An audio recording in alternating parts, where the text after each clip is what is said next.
Assalamualaikum warahmatullahi wabarakatuh. Baiklah Bapak Ibu, kita akan lanjutkan lagi membahas soal seleksi akademik PPG IPA SMP tahun 2023. Kali ini kita akan bahas indikator 57, 59, dan 60 tentang evolusi dan bioteknologi. Bioteknologi di sini nanti akan terbagi dua, yaitu bioteknologi modern dan bioteknologi konvensional. Indikator 57. Ditunjukkan sejumlah fakta sebagai bukti adanya evolusi. Peserta dapat menarik kesimpulan terhadap fakta tersebut berdasarkan suatu teori evolusi. Soal yang pertama. Perhatikan fakta sesuai gambar. Ini adalah gambar dari tangan atau lengan manusia, kucing, ikan paus, dan kelelawar. Jadi di antara keempatnya itu yaitu terdapat homologi atau kesamaan struktur. Fakta tersebut bersesuaian dengan teori evolusi dari jawabannya adalah Charles Robert Darwin. Pengertian evolusi. Evolusi adalah perubahan genotip pada suatu populasi yang berlangsung secara perlahan-lahan dan memakan waktu yang lama. Tokoh-tokoh yang mengembangkan teori evolusi yang pertama yaitu Jean Lamarck. Evolusi organik terjadi karena perubahan yang disebabkan oleh pengaruh lingkungan dan dapat diturunkan. Organ yang mengalami perubahan karena terus-menerus dipakai akan berkembang makin sempurna, dan organ yang tidak diperlukan lagi akan berkembang menurun, dan akhirnya rudiment. Ini disebut juga dengan teori use and disuse. Teori Lamarck ternyata salah setelah Weismann melakukan eksperimen untuk menguji teori ini. Kemudian yang kedua, teori evolusi Charles Darwin. Spesies yang ada sekarang merupakan turunan dari spesies-spesies sebelumnya. Mekanisme evolusi Darwin berlangsung dengan seleksi alam. Ajaran Darwin tentang evolusi berdasarkan pada pokok pikiran. Yang pertama, tidak ada dua individu yang sama. Setiap populasi cenderung untuk bertambah banyak. Untuk berkembang biak memerlukan makanan dan ruangan yang cukup. Kemudian bertambahnya populasi tidak berjalan terus-menerus. Petunjuk adanya evolusi. Ini ada beberapa bukti yang dianggap memberikan petunjuk adanya evolusi, antara lain yang pertama, variasi makhluk hidup. Variasi adalah perbedaan yang ditemukan pada individu-individu dalam suatu spesies. Jika varian tersebut hidup dalam lingkungan yang berbeda, maka akan menghasilkan keturunan yang berbeda pula. Jadi, adanya variasi merupakan petunjuk adanya evolusi. Yang kedua adalah fosil. Fosil-fosil yang ditemukan di lapisan bumi dari lapisan tua sampai muda menunjukkan adanya perubahan secara berangsur-angsur. 3. Homologi dalam organ tubuh. Homologi adalah organ-organ makhluk hidup yang mempunyai bentuk asal atau dasar yang sama, kemudian berubah strukturnya sehingga fungsinya berbeda.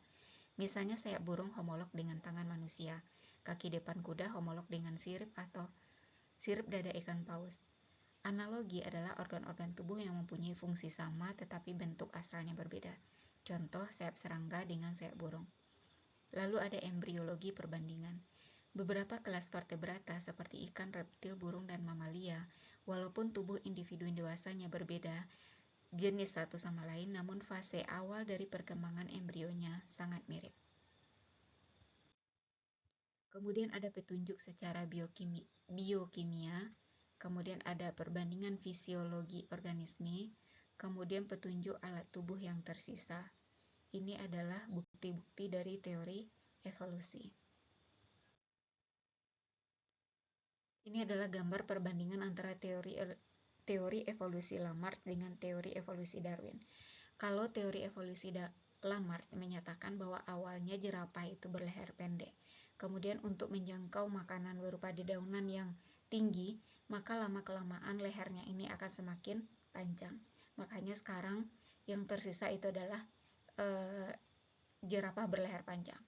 Kalau teori evolusi Darwin, awalnya jerapah itu beragam. Ada yang leher pendek, leher panjang. Karena makanan itu makin sulit, yang ada itu hanya makanan pada tumbuhan yang tinggi, maka yang tersisa itu adalah jerapah berleher panjang. Yang lainnya terkena dampak seleksi alam. Soal kedua, perhatikan gambar evolusi tengkorak manusia berikut. Tokoh evolusi yang berpendapat bahwa telah terjadi evolusi manusia seperti gambar itu adalah teori dari Charles Darwin. Soal ketiga. Nelly, seorang balita, diajak jalan-jalan di persawahan. Ia melihat tikus yang belum pernah dilihat sebelumnya keluar dari dalam tanah. Ia serta-merta menyebut tikus berasal dari tanah dan muncul tiba-tiba. Kakaknya yang kelas 6 diberi tugas mengamati sengkumpal daging yang diletakkan di dalam toples selama 1 minggu, sampai ia melihat banyak larva yang muncul. Dari hasil amatannya, mereka berkesimpulan makhluk hidup berasal dari daging.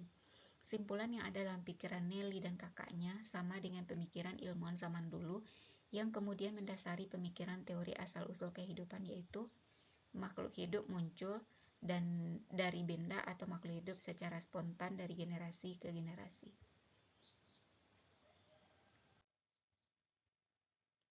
Indikator 59. Diberikan data macam-macam produk bioteknologi modern, peserta dapat menentukan kriteria produk tersebut sebagai hasil bioteknologi modern. Yang pertama, tomat jenis baru memiliki sifat tidak cepat matang, tahan lama, dan tidak cepat busuk, merupakan produk bioteknologi dari rekayasa genetik. Berikut yang tidak mempengaruhi produk bioteknologi modern rekayasa genetika adalah: A. Enzim retriksi endonuklease, B. Antibiotik, C. Enzim ligase, D. Plasmid bakteri, E. Bakteri. Jadi ada beberapa komponen utama yang digunakan dalam teknik rekayasa genetika, yaitu yang pertama adalah enzim. Enzimnya itu ada enzim endonuklease dan enzim ligase. Ini untuk memotongnya nanti. Kemudian ada vektor cloning. Vektor cloning ini bisa berupa plasmid bakteri, kemudian sel inang yang komplit, yaitu bakteri. Jadi yang bukan itu adalah antibiotik. Antibodi monoklonal merupakan antibodi yang spesifik untuk melawan antigen tertentu. Antibodi ini dapat diproduksi dengan memanfaatkan teknologi A. DNA rekombinan, B. Kultur jaringan, C. Reproduksi, D. Enzimatis, E. Hibridoma. Jawabannya adalah hibridoma. Antibodi monoklonal ini dapat dihasilkan dengan teknik hibridoma. Sel hibridoma merupakan fusi sel dan sel. Pembuatan sel hibridoma terdiri dari 3 tahap, yaitu imunisasi, fusi, dan cloning. Lalu apa itu DNA rekombinan dan kultur jaringan? Akan kita bahas lagi selanjutnya. Kultur jaringan adalah suatu metode untuk memisahkan atau mengisolasi bagian dari tanaman seperti sel, jaringan, atau organ. Boleh dari daun, batang, akar, tunas, dan lain sebagainya. Serta membudidayakannya dalam lingkungan yang terkendali, yaitu secara in vitro dan aseptik, sehingga bagian tanaman tersebut dapat memperbanyak diri atau beregenerasi. Lalu DNA rekombinan merupakan kumpulan teknik atau metode yang digunakan untuk mengkombinasikan gen-gen secara buatan. Contoh DNA rekombinan adalah pada pembuatan produk insulin. Soal kedua, sel-sel hibridoma adalah hasil karya bioteknologi yang bertujuan untuk menghasilkan A. Enzim, B. Antibodi monoklonal, C. Vaksin, D. Hormon, D. Antibodi poliklonal. Di sini mungkin yang membingungkan yaitu sel-sel hibridoma itu menghasilkan antibodi. Antibodinya monoklonal atau poliklonal. Jawabannya adalah antibodi monoklonal. Ini adalah beda antibodi monoklonal dan antibodi poliklonal. Antibodi monoklonal itu ada antibodi yang dihasilkan dari satu sel yang sama dan spesifik terhadap satu antigen.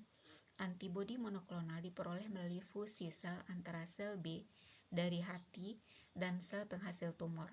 Antibodi monoklonal bersifat spesifik pada satu epitop. Antibodi poliklonal adalah antibodi yang dihasilkan dari campuran berbagai antibodi yang dihasilkan oleh berbagai sel. Soal selanjutnya, antibiotik memiliki peran penting dalam bidang kesehatan, yakni untuk menghambat pertumbuhan organisme penyebab penyakit.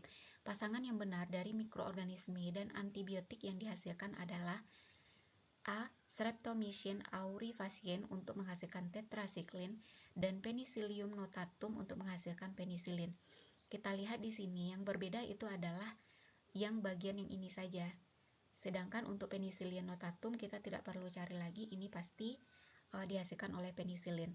Kita akan cari tetrasiklin ini apakah benar dihasilkan oleh Streptomycin aurifacien. Kemudian chloramphenicol apakah memang oleh Cephalosporium.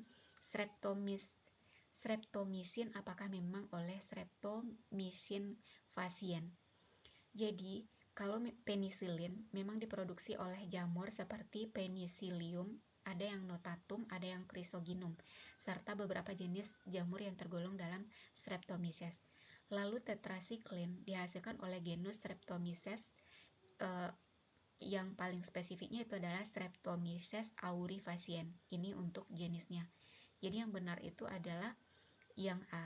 Streptomycin dihasilkan oleh tetrasiklin dihasilkan oleh Streptomycin aurifacien. Kalau Streptomycin dihasilkan oleh Streptomyces griseus, bukan Streptomycin facien. Kemudian chloramphenicol bukan dihasilkan oleh Cephalosporium, tetapi oleh Streptomyces venezuela. Jadi jawabannya adalah A. Soal selanjutnya. Pemulihan tanaman untuk mendapatkan bibit unggul dengan cara memindahkan gen tertentu dari spesies lain dengan perantara mikroorganisme dikenal sebagai, jawabannya adalah C. Transplantasi. Pemulihan tanaman untuk mendapatkan bibit unggul dengan cara memindahkan gen tertentu dari suatu spesies lain dengan perantara mikroorganisme disebut dengan transplantasi gen, atau disebut juga dengan rekombinasi gen. Transplantasi yang sering digunakan adalah memakai teknik plasmid dengan gunting enzim, yaitu enzim endonuklease restriksi, dan lemnya yaitu adalah enzim ligase. Salah satu cara pemanfaatan bioteknologi dalam bidang kedokteran adalah menyambungkan dalam bidang kedokteran, jadi kuncinya kedokteran, yaitu gen yang memproduksi insulin ke dalam bakteri. Jadi pemanfaatan bioteknologi dalam bidang kedokteran telah banyak ditemukan, salah satunya berwujud rekayasa genetika. Beberapa rekayasa gen tersebut diantaranya adalah gen yang memproduksi insulin ke dalam DNA bakteri, sehingga bakteri itulah yang akan menghasilkan insulin, dan penderita kencing manis atau diabetes dapat memperoleh insulin kembali. Teknik ini dikenal dengan teknik plasmid. Berikut yang termasuk pemanfaatan rekayasa genetika untuk meningkatkan kualitas kesehatan, kecuali A. Insulin, B. Antibiotik, C. Antibodi monoklonal, D. Interferon, E. Terapi gen sumsum tulang. Jawabannya adalah B. Bioteknologi di bidang kedokteran adalah antibodi monoklonal. C. Benar. Terapi gen, interferon, dan vaksin.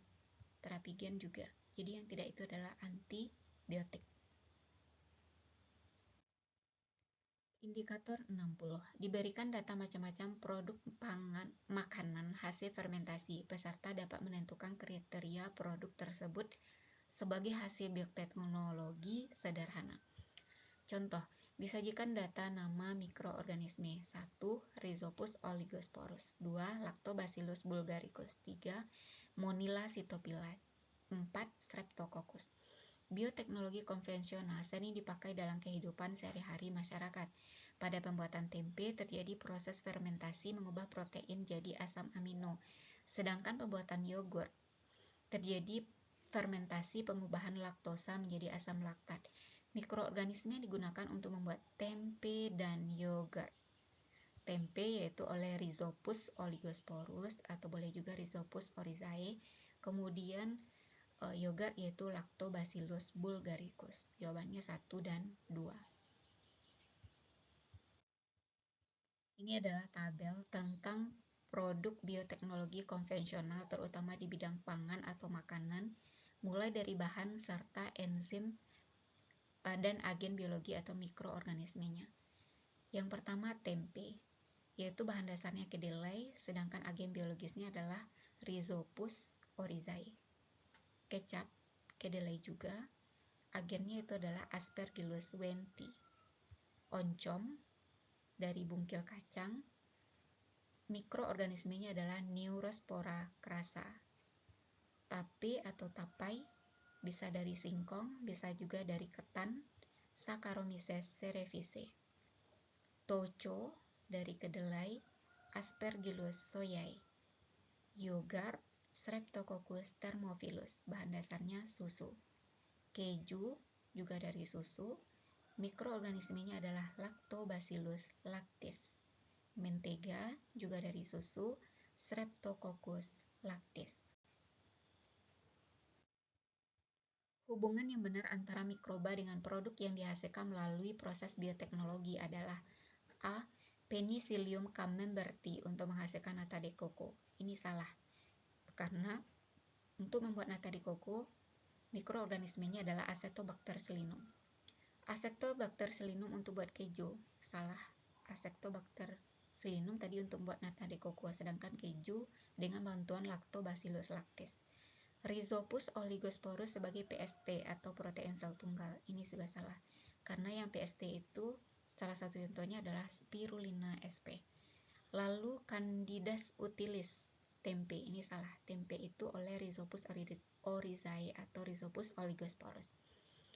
Kemudian Lactobacillus bulgaricus untuk yogurt, ini yang benar, jawabannya adalah E. Hubungan yang sesuai antara organisme dengan produk yang dihasilkannya dalam usaha meningkatkan nilai tambah bahan adalah A. Aspergillus oryzae kedelai untuk membuat tempe. Jadi kalau tempe tadi adalah Rhizopus oryzae. Rhizopus oryzae kedelai toco. Ini salah, seharusnya Rhizopus oryzae kedelai ini adalah tempe. Kalau kecap itu Aspergillus wenti. Saccharomyces cerevisiae tepung gandum roti, ini benar. Streptococcus lactis kedelai keju, salah. Ini seharusnya bahan dasarnya adalah susu. Penicillium roqueforti susu yogurt, salah. Ini Penicillium roqueforti camemberti, ini susu, hasilnya adalah keju. Bioteknologi yang dapat digunakan dalam bidang pangan yaitu memproduksi berbagai makanan melalui penerapan bioteknologi konvensional atau fermentasi. Pasangan mikroorganisme dan jenis makanan yang benar adalah Lactobacillus lactis, katanya toco, ini salah, seharusnya keju. Aspergillus soyae, ini juga salah, bukan yogurt. Saccharomyces cerevisiae, tempe, bukan, tapi pembuatan tape. Streptomyces thermophilus, bukan brand. Acetobacter selinum nata de coco, ini baru benar. Mikroorganisme yang dimanfaatkan dalam pembuatan asam sitrat adalah, jawabannya Aspergillus niger. Pemanfaatan, selanjutnya kita akan bahas pemanfaatan dari bioteknologi atau pemanfaatan mikroorganisme tidak lagi dalam bidang pangan, tapi dalam bidang pertanian dan lingkungan. Siapa tahu nanti ini juga masuk ke dalam soal pretest. Pemanfaatan jenis mikroorganisme yang banyak digunakan untuk meningkatkan kualitas hasil pertanian. Mikroorganisme yang digunakan untuk pestisida biologis karena menghasilkan racun untuk menekan pertumbuhan larva hama tanaman adalah A. Pasteurella pestis, B. Aspergillus niger, C. Bacillus thuringiensis, D. Bacillus anthracis, E. Saccharomyces cerevisiae. Jawabannya adalah Bacillus thuringiensis. Merupakan salah satu bakteri yang mampu menghasilkan bahan aktif bioinsektisida. Bioinsektisida ini mampu membunuh larva nyamuk dan lalat hitam. Dibandingkan dengan insektisida kimia, penggunaan bioinsektisida ini relatif lebih aman. Dampak positif dari bioteknologi adalah dapat mengolah limbah sehingga menjadi tidak berbahaya. Ada bakteri yang ikut campur pada pengolahan limbah, yaitu jawabannya adalah bakteri Pseudomonas sp. Ini ada FR dari teman, ini saya crop tulisannya. Dia dapat soal sungai yang tercemar limbah, lalu ada bau busuk hitam. Upaya untuk mengatasinya adalah, jawabanku, jadi jawabannya dia menaburkan bakteri degradasi ke sungai tersebut. Ini benar. Apa saja contoh dari bakteri degradasi? Yaitu ada Nitrosomonas, yaitu spesies bakteri yang merubah senyawa amonia jadi nitrit. Nitrobacter, bakteri yang mengubah senyawa nitrit menjadi nitrat. Lalu ada Pseudomonas, spesies bakteri yang dapat merubah senyawa nitrat menjadi nitrogen bebas dan menguraikannya. Demikianlah Bapak Ibu pembahasan soal pada pertemuan kali ini. Semoga bermanfaat dan Bapak Ibu lulus pretest tahun ini. Demikian saja. Assalamualaikum warahmatullahi wabarakatuh.